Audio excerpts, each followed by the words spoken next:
maybe go from X to 110% of X or vice versa.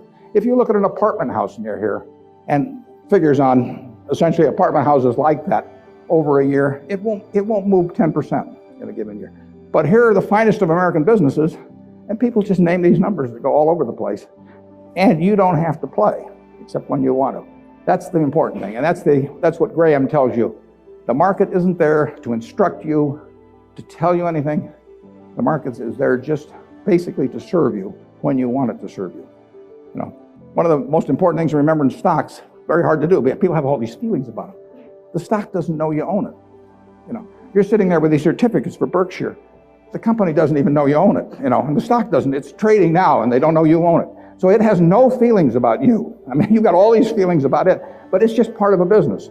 If Berkshire is worth 75,000 times 1.5 million shares, you know, roughly 110 billion or something like that, it's a good investment. If it isn't, it's a lousy investment, you know, and you have to value the business. And Graham, you know, it's amazing, but people don't do that in Wall Street.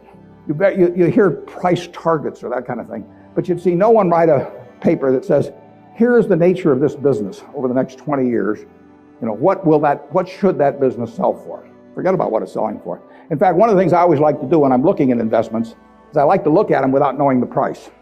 Because if you see the price, it automatically has some influence on you. If you just sit down with the reports, if I get an idea about looking up a company and I get the 10Ks and so on, I would rather not know the price because I'd rather value it without knowing the price.